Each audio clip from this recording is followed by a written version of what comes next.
Hello दोस्तों, welcome back to my channel Sanjeev E talk, जिसमें बिल्कुल आसान तरीके से आपको बहुत सारी चीज़ सिखाने की कोशिश करते हैं। चलो इस वीडियो को शुरू करते हैं।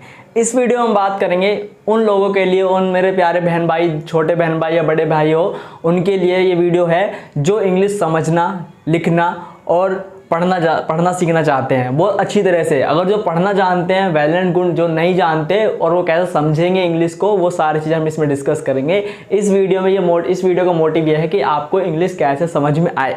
इंग्लिश बोलने की अगर आपको वीडियो देखनी है तो मेरे को कमेंट में करके बताना कि आप इंग्लिश कैसे बोलना सीखें जल्दी से जल्दी। जिस तरह की वीडियो में स्ट्रैटेजी, इसमें मैं आपको एक प्लान दूंगा, एक प्लानिंग दूंगा किस तरह से आप इंग्लिश समझने की जर्नी शुरू कर सकते हो। और बहुत कम टाइम में, अगर आपने जितनी ज़्यादा समय दिया इस स्ट्रैटेजी पर जितना आप समय दोगे, उतनी जल्दी आप इंग्लिश सीख जाओगे। क्योंकि इंग्लिश आपको सीखनी है तो इंग्लिश में समय भी आपको ही देना होगा। ठीक है, तो चलो हम बात करते हैं। और दूसरी बात यह है कि उससे पहले मैं आपको ये बताना चाहता हूँ, ये वीडियो से पहले आप एक पेन कॉपी लेके बैठिए, ताकि आप जो चीज़ें मैं यहाँ पे बताऊँ उसको नोट डाउन करो। अगर आप पहली बार इसको वीडियो को ऐसे ही देख लोगे, जब सेकंड टाइम इसको देखोगे तो पेन कॉपी लेके बैठना, क्योंकि सारी चीज़ें, सारे पॉइंट्स आपको नोट डाउन करने की क्या क्या चीज़ें इंपॉर्टेंट है आपके लिए।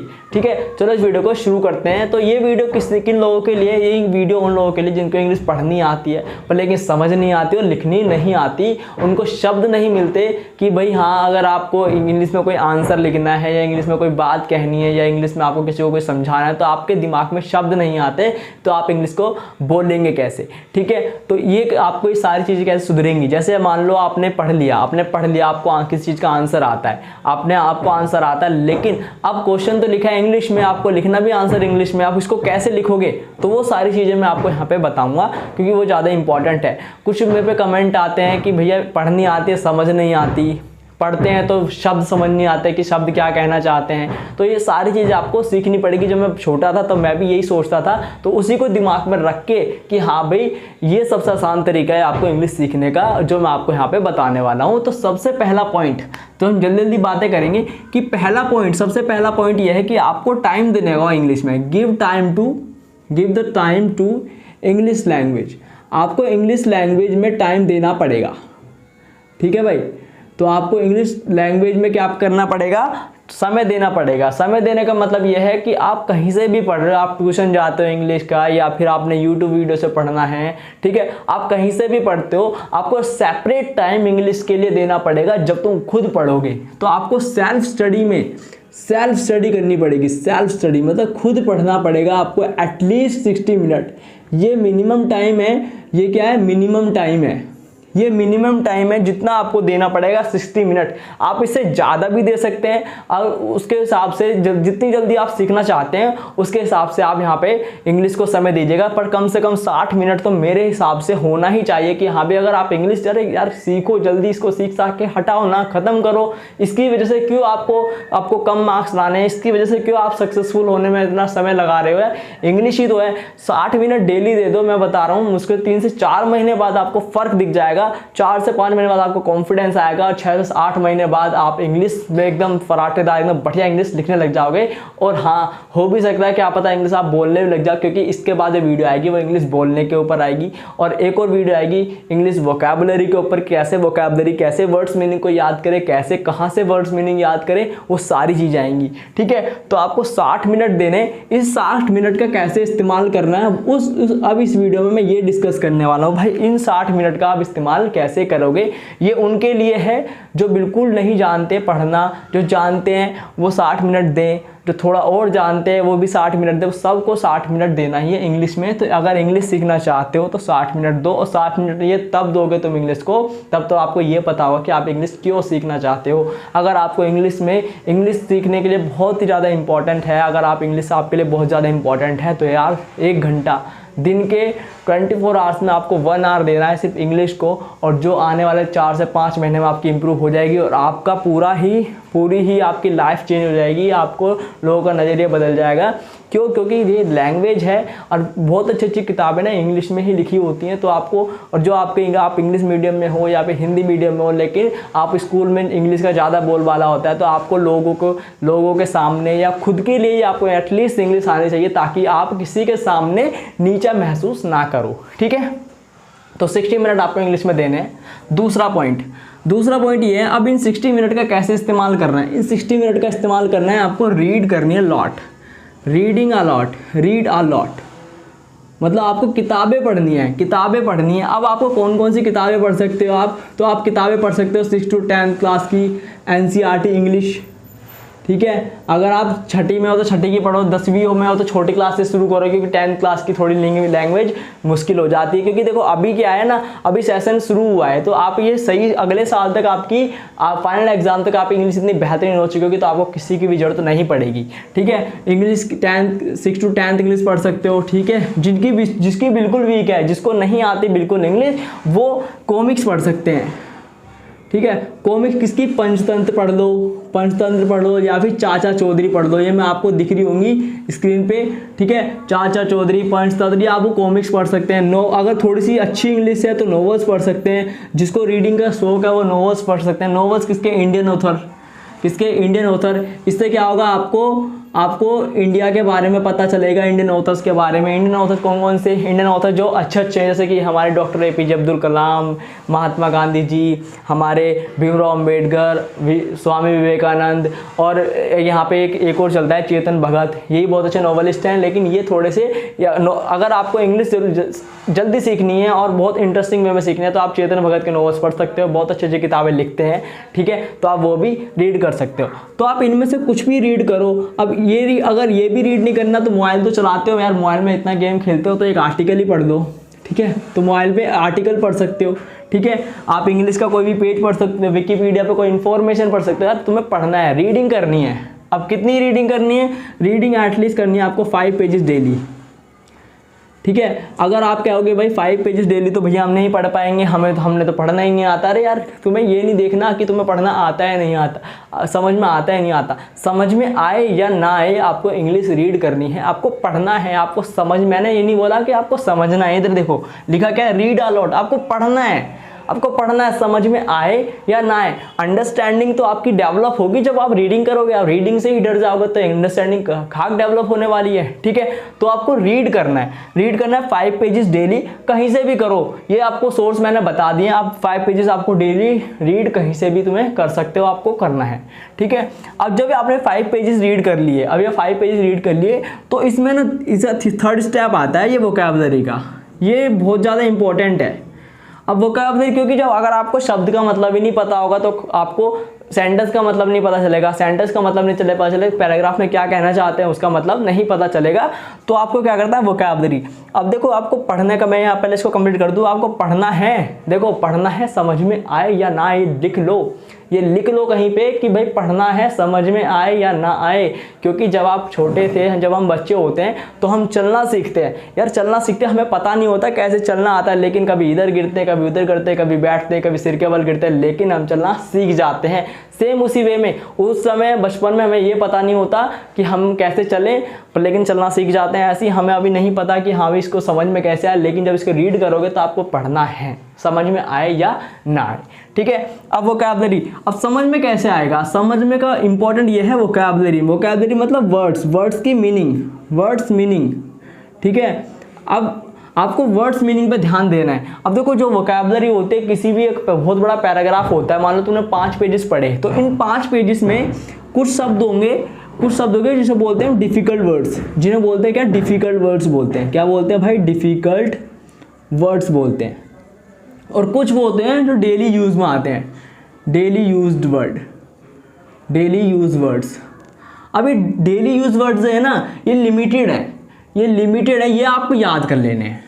जो डेली यूज वर्ड है ये आपको याद कर लेने, जैसे कि चलना, नहाना, धोना, पीना, खाना, मैं, तुम, आप, क्यों, कैसे, कब, कहाँ, गया, आना, जाना, ठीक है। ये सारे शब्द, जो ये शब्द आपको दिखे ना, इनकी मीनिंग हम, तुम, तुम्हारा, हमारा, ठीक है, क्यों, कैसे, कब, क्योंकि, इसलिए, कहाँ से, किस लिए, ठीक है, इसके बजाय, उसके बजाय। तो ये सारे शब्द जो ये आपको शब्द अभी मैंने आपको बताया, ये क्या है, डेली यूज्ड वर्ड है, ये आपके इस्तेमाल होते ही हैं। तो ये क्या है, लिमिटेड शब्द है, ये आपको याद कर लेने। ये याद कहाँ से करने हैं आपको, हमारे ये आपको यहाँ पे दिख रहा होगा, स्क्रीनशॉट दिख रहे होंगे। तो ये एक किताब है, ये बहुत अच्छी किताब है, ठीक है। आपको ये टेलीग्राम चैनल पे मैं आपको दे दूंगा। हमारे टेलीग्राम चैनल का लिंक अब डिस्क्रिप्शन में है और कमेंट बॉक्स में भी मैंने पिन किया हुआ है। तो वहाँ से जाके टेलीग्राम चैनल ज्वाइन कर लो और वहाँ से किताब डाउनलोड आप कर लो, ठीक है। इस किताब में वोकैबुलरी वाला एक पोर्शन है, आपको वोकैबुलरी डेली कम से कम 10 से 15 वर्ड आपको याद करने हैं, ठीक है। ये क्या है, डेली यूज्ड वर्ड है, जो हमेशा इस्तेमाल होते हैं, वो डेली यूज वर्ड, ये आपको पता ही होने चाहिए।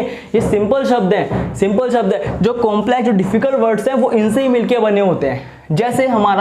जैसे हमारा एक शब्द, मैं एग्जाम्पल लेता हूँ, मान लो तुम्हारे सामने है अफ्लुएंट, ये एक शब्द है, ठीक है। अब अफ्लुएंट आपको पता ही नहीं कि इसका मतलब क्या है, क्योंकि अफ्लुएंट क्या है, एक डिफिकल्ट वर्ड है। अब इसका देखो आसान शब्द देखो, जो सिंपल यूज और डेली यूज में आता है, ये है रिच।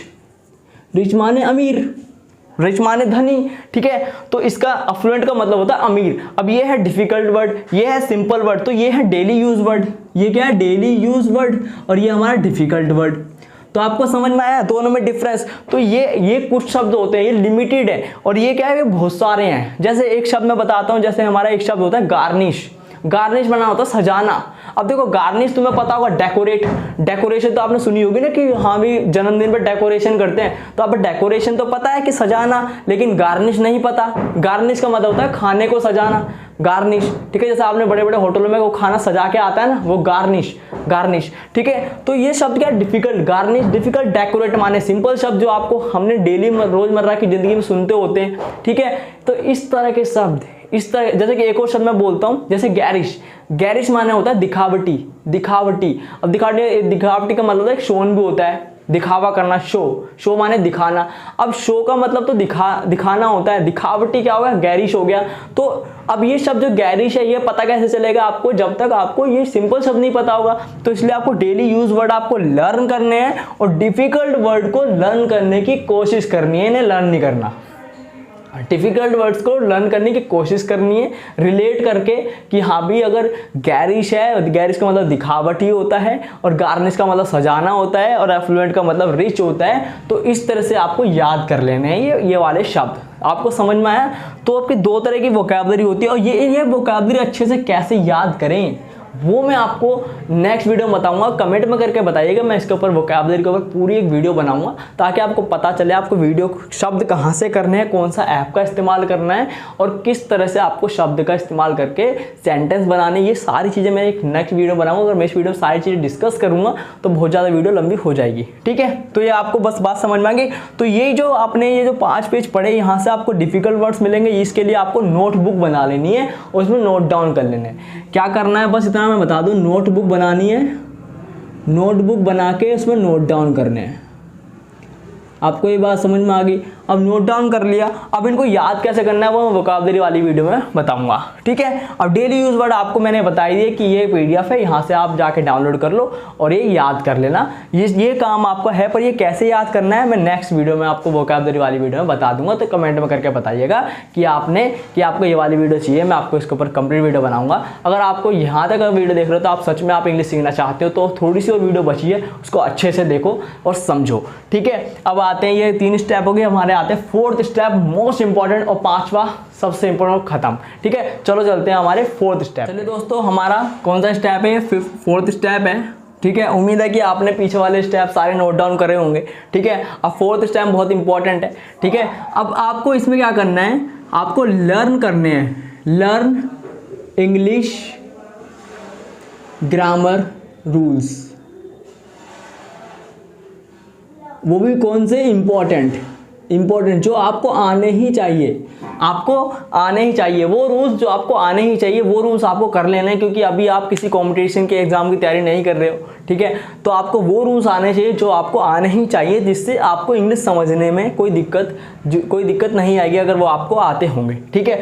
तो ये कौन कौन से हैं देखो, मैं आपको एग्जाम्पल के तौर पर बताता हूँ ये कौन कौन से। पहले मैं आपको बता देता हूँ यहाँ पे कि सबसे पहला है टेंस। आपको टेंस के बारे में पता होना चाहिए, आपको मोडाल्स के बारे में पता होना चाहिए, ठीक है, और आपको एक्टिव पैसिव के बारे में पता होना चाहिए। अब इसका मैं रूल बताऊंगा कि कैसे होगा ये, ठीक है। टेंस हो गया, मोडाल्स हो गया, एक्टिव पैसिव हो गया, और आपको कुछ नॉलेज होनी चाहिए, बेसिक नॉलेज होनी चाहिए किसकी, D, knowledge of parts of speech. अभी पार्ट्स ऑफ स्पीच क्या है, noun, pronoun, adjective, adverb, conjunction, preposition, ये सारी पार्ट्स ऑफ स्पीच है। तो आपको की बेसिक नॉलेज होनी चाहिए, ठीक है। आपको टेंस पूरी तरह पता होना चाहिए, मोडाल्स पूरी तरह आना चाहिए, एक्टिव पैसिव आना चाहिए, और basic knowledge of parts of speech आपको आना चाहिए। प्रीपोजिशन कैसे होते हैं, एडवर्ब कैसा होता है। अभी आपको कैसे, मैंने ऐसे क्यों बोला कि आपको ये तो पता होना चाहिए। अब ये कहाँ से करोगे आप, ये सारी की सारी चीज़ें देखो कहाँ से करोगे, ये आप कहीं से भी करो, आप बुक से कर लो, ठीक है, बुक की मदद से कर लो, यूट्यूब वीडियो की मदद से कर लो, ठीक है, किसी टीचर से कर लो या एजुकेटर से कर लो, ठीक है, किसी टीचर या एजुकेटर से कर लो, ठीक है। ये आपके ऊपर है, ये आपको कहाँ से करना है, पर आपको टेंस आने चाहिए, मोडाल्स आने चाहिए, एक्टिव पैसिव आने चाहिए, basic knowledge of parts of speech आने चाहिए। और हाँ, ये आपको संजीव ईटॉक भी इसमें आपको मदद कर सकता है, लेकिन ये मैं कह नहीं सकता कि मैं कब तक करूँगा, क्योंकि मैं भी कुछ चीज़ें में अपना लगा हुआ हूँ कि भाई मैं क्या कर रहा हूँ, वो मैं आने वाली वीडियो में डिस्कस करूँगा, पर फिलहाल मैं अभी बता नहीं सकता, ठीक है। तो संजीव ईटॉक पर जो चीज़ें मैं बता रहा हूँ, डेली वीडियोस तो नहीं आ पाएंगी, हाँ हफ्ते में 2 आ गई, वीक में 2 आ गई, 3 आ गई, तो उसमें मैं कोशिश करूँगा कि आपको इनकी एटलीस्ट बेसिक नॉलेज से मैं आपको दे दूँ, ताकि आपको समझने में दिक्कत ना आए, ठीक है। बाकी आप कहीं से भी कर सकते हो, ये समझ में आ गया। अब ये मैं क्यों बोल रहा हूँ कि आपको पता होना चाहिए, देखो ये मैं क्यों बोल रहा हूँ। अब देखो टेंस का मतलब होता है, टेंस क्या होता है, टेंस कौन सा है, future perfect, future, past and present. आपको जब यही नहीं पता कि सेंटेंस आपको पास्ट में बोला जा रहा है, प्रेजेंट में बोला जा रहा है, या फिर फ्यूचर में बोला जा रहा है, तो आप कैसे उसको लिखोगे या कैसे उसको समझोगे, ठीक है। मोडाल्स का इस्तेमाल, अब मोडाल्स का इस्तेमाल आपको नहीं पता तो आपको समझ नहीं आएगा कि अभी ये सेंटेंस कहना क्या चाह रहा है। एक्टिव पैसिव, जैसे मैं सेंटेंस का एक एग्जांपल लेता हूँ, जैसे मैंने सेंटेंस बोलता हूँ, मैं डेली पार्क जाता हूँ, मैं डेली पार्क जाता हूँ, और मैं यहाँ लिख दिया मैं कल पार्क गया, ठीक है, मैं कल पार्क जाऊंगा, ठीक है, मैंने लिख दिया। जैसे मैंने बोला कुर्सी टूट गई, ठीक है। अब मैं लिख दिया तुम्हें यहाँ, राइटिंग में थोड़ा ध्यान मत देना, यहाँ आना चाहिए, मेरा मुंह से बोल रहा हूँ जो वो समझो, ठीक है। अब देखो, अब यहाँ पे आपको इंपॉर्टेंट ये है कि देखो ये हमारा प्रेजेंट में है, ये हमारा पास्ट में, ये हमारा फ्यूचर में है, लेकिन आपको जब टेंस के रूल्स ही नहीं पता कि भाई टेंस के जब आपको रूल्स नहीं पता तो आप इसको इंग्लिश में कैसे ट्रांसलेट करोगे, ठीक है। मैं डेली पार्क जाता हूँ, ये बनता है आई गो टू पार्क डेली, ठीक है। बट लेकिन जब आपको पता ही नहीं कि ये टेंसेस बनाए कैसे, सेंटेंस बनाए कैसे जाएंगे, तो आप कैसे इसको बना दोगे। तो टेंस इसलिए आपको इंपॉर्टेंट है कि ये आपको बताएंगे कि कैसे फ्यूचर में सेंटेंस लिखा होता है, या कैसे बोला जाएगा, या तुम कैसे लिखोगे, ठीक है। और मोडाल्स का इस्तेमाल है, तुम्हें यहाँ आना चाहिए, यू शुड कम हियर, ठीक है। शुड माने होता है, ये मोडाल्स है, ठीक है। तो आपको मोडाल्स का इस्तेमाल होना चाहिए। एक्टिव पैसिव का ये बहुत बड़ा रोल है, देखो यहाँ पे पैसिव, अब देखो ये है कुर्सी टूट गई, क्या कुर्सी अपने आप टूटती है, कुर्सी अपने आप टूटती है, तो मैं इसको लिखूंगा चेयर वॉज ब्रोकन। अभी अपने आप थोड़ी टूटी है, ये किसी के द्वारा टूटी गई है, तो ये पैसिव वॉइस है। तो आपको एक्टिव पैसिव की बेसिक नॉलेज होनी चाहिए, ताकि आप इस तरह के सेंटेंसेस में कंफ्यूज ना हो, ठीक है। बाकी मैं डिटेल में बताऊंगा, ठीक है। अगर मेरे को टाइम मिलेगा तो मैं वीडियो बना दूंगा, नहीं तो यार कोशिश करो कि ये कहीं से भी कर लो, बुक से कर लो, यूट्यूब वीडियो से, बहुत सारे चैनल से, बहुत अच्छे टीचर्स हैं यूट्यूब पे जो आपको करा देंगे। और टीचर एजुकेटर जो आपको ऑफलाइन होते हैं, आपके आसपास, घर के आसपास कोई भैया हो, उनसे आप सीख सकते हो, ठीक है। तो ये आपको बेसिक नॉलेज होनी चाहिए। ग्रामर, जो हमारे लर्न इंग्लिश ग्रामर रूल्स से इंपॉर्टेंट रूल्स हैं, उनकी बेसिक नॉलेज होनी चाहिए। और ध्यान रखना, ये 4 चीज़ें आपको पता होनी चाहिए, ठीक है। अब बेसिक पार्ट्स ऑफ स्पीच जैसे सिंगुलर, प्लूरल, ठीक है, मेल फीमेल, अगर आपको ये नहीं पता होगा आप क्या करोगे, सेंटेंस में गड़बड़ी कर दोगे। तो आपको बेसिक नॉलेज इनकी भी होनी चाहिए कि भाई नाउन क्या होता है, नाउन प्रोनाउन में डिफरेंस पता होना चाहिए, एडजेक्टिव एडवर्ब में डिफरेंस, कैसे वो इस्तेमाल होते हैं, आपको उनको यूजेस और कैसे इस्तेमाल होते हैं, कैसे दिखते हैं, ये सारी चीज़ आपको पता होनी चाहिए। एटलीस्ट बेसिक नॉलेज आपको इन सब चीज़ की होनी चाहिए। तो ये आपको बात समझ में आई, ग्रामर। आखिरी, अगर ये आपको आ गया, ठीक है, आपने वर्ड्स याद कर लिया, आप रीडिंग कर रहे हो, ठीक है, तो धीरे धीरे क्या होगा, आपको समझ में आने लग जाएगा, शब्द लिखे होंगे समझ में आ जाएगा। सेंटेंस कौन से सेंटेंस में लिखा है पहले ये पता कर लिया, शब्द की मीनिंग आपको पता है तो आसानी से सेंटेंस को जोड़ के आप उसकी मीनिंग आसानी से समझ लोगे, तो आपकी अंडरस्टैंडिंग ऐसे बिल्ड होगी। ठीक है, लास्ट बचा है हमारा 5th पॉइंट। ये सबसे मोस्ट है, सभी बच्चे के मैं भी इसको इग्नोर करता हूँ, अभी भी करता हूँ, बट हाँ अगर देखो सीखना चाहते हो तो आपको इग्नोर नहीं करके, तो मेरे को तो आती है, तो मेरा इग्नोर करना बनता है। ठीक है, अगर मैं अपने आप को और इम्प्रूव करना चाहूँगा तो मैं करूँगा इसको। ठीक है, अगर मैं इंप्रूवमेंट नहीं करना चाहूँगा तो नहीं करूँगा, लेकिन आपको तो सीखना है, आपको इंप्रूव करना है तो आपको करना ही पड़ेगा, आपके लिए कोई ऑप्शन नहीं है। ठीक है, तो क्या करना, 5वां ये है कि आपको डेली राइटिंग करनी है। डेली राइटिंग, वो वाली राइटिंग नहीं भाई, डेली राइटिंग, इंग्लिश राइटिंग। अब ये देख के राइटिंग नहीं, जो पूरे दिन में आपने किया, जैसे कि मान लो तुम सुबह सुबह पार्क गए, मैं पार्क गया, आई वेंट टू पार्क, इस तरह से लिखना है तुम्हें, इस तरह से लिखना है सेंटेंस को, मतलब ट्रांसलेशन करनी है डेली। 1 पेज, अगर 1 पेज लिखा रहा है 5 लाइन लिखो, 5 लाइन नहीं लिखी जा रही 2 लाइन लिखो, 1 लाइन लिखो, आज 1 लिखो, कल 2 लिखो, फिर 3 लिखो, फिर 4 लिखो, धीरे धीरे अपनी आदत बनाओ, डेली लिखना आदत डालो। डेली लिखने की आदत डालोगे तभी लिख पाओगे अच्छे से। ठीक है, तो लिखने, ये हमारा, इसका कोई सब्स्टिट्यूट नहीं है, इसका कोई आसान तरीका नहीं, ये तो आपको खुद ही करना पड़ेगा और समय इंग्लिश को सीखने में आपको खुद ही देना पड़ेगा। तो ये 5 स्टेप हैं, जिसकी आपको इंग्लिश सीखने में जो आपको मदद करेंगे। पहला स्टेप इंग्लिश में समय देना है। मैं इसको आप पूरी वीडियो को समरी कर रहा हूँ। ठीक है, तो ये वाला इंपॉर्टेंट है भाई, मैं स्टार लगा देता हूँ ताकि आपको पता रहे कि हाँ ये इंपॉर्टेंट है। डेली राइटिंग करनी है इंग्लिश में, 1 पेज कुछ भी लिखो। अगर इंग्लिश में नहीं लिख पा रहे तो शुरुआत में हिंदी में लिखो, डेली 1 पेज हिंदी में लिखो। फिर आने वाले टाइम में फिर उसको ट्राई करो, जब आपको बेसिक नॉलेज हो जाएगी, टेंस की कुछ वर्ड्स की कलेक्शन हो जाएगी दिमाग में, तो आप क्या करोगे, फिर उसके बाद में इंग्लिश में लिखना। ठीक है, अगर आपको टेंस इन सब की वीडियोस बनानी है कमेंट में करके बताना, वोकैबुलरी की वीडियो बनानी है कमेंट में करके बताना, इंग्लिश कैसे बोल सकते हो, जल्दी जल्दी कैसे सीख सकते हो इंग्लिश, उसकी भी कमेंट में करके बताना। फिलहाल अब मैं इस वीडियो को समरी करता हूँ, वीडियो को ख़त्म करता हूँ। तो वीडियो की समरी ये है, पहला पॉइंट ये है कि आपको इंग्लिश में समय देना है। दूसरा पॉइंट ये है कि आपको रीडिंग बहुत ज़्यादा करनी है, वो कहीं से भी करो, वो आपके ऊपर है। तीसरा पॉइंट ये आपको वोकैबुलरी लर्न करनी है और नोटबुक बनानी है वोकैबुलरी की। ठीक है, तीसरा पॉइंट आपको ग्रामर के इंपॉर्टेंट रूल्स, चौथा पॉइंट आपको ग्रामर के इंपॉर्टेंट रूल्स याद कर लेने, सीख लेने और इनका इस्तेमाल करना है। और जो इस्तेमाल करा है, इनको इस्तेमाल करने के लिए आपको डेली लिखना है। डेली 1 पेज या 4 लाइन 5 लाइन जितना भी आप लिख सकते हो लिखो, पर एटलीस्ट लिखना जरूर। ठीक है, तो वीडियो मेरे हिसाब से बहुत लंबी हो चुकी है और मेरे हिसाब से मैंने जितना हो सकता है मैंने आपको बताया। और वोकैबुलरी की वीडियो आपको चाहिए, ग्रामर की वीडियो चाहिए, या फिर इंग्लिश कैसे बोल सकते हैं, मैथ कैसे पढ़ सकते हैं, मैथ कैसे समझ सकते हैं, इस तरह की वीडियोस अगर आपको चाहते हो तो मेरे को कमेंट में करके बता दीजिएगा, मैं आपको वो वीडियो बना दूंगा। तब तक के लिए धन्यवाद, मिलते हैं नेक्स्ट वीडियो में। उम्मीद करता हूँ वीडियो आपको अच्छी लगी। वीडियो अच्छी लगी इस वीडियो को लाइक करो, चैनल को सब्सक्राइब करो, बेल आइकन दबाना मत भूलिएगा और दोस्तों में शेयर करो जरूर। और हाँ, मैं आपको थैंक यू बोलना चाहता हूँ, थैंक यू सो मच, आपका बहुत बड़ा धन्यवाद, आपने मेरे चैनल पे बहुत ज़्यादा सपोर्ट किया। मैं जानता हूँ कि मैं डेली वीडियोस नहीं ला पाता, पर हाँ जो वीडियो मैं लाता हूँ कोशिश करता हूँ कि आपके लिए सबसे ज़्यादा उससे मदद हो। तो थैंक यू सो मच, अपना ख्याल रखिए, अपने घर वालों का भी।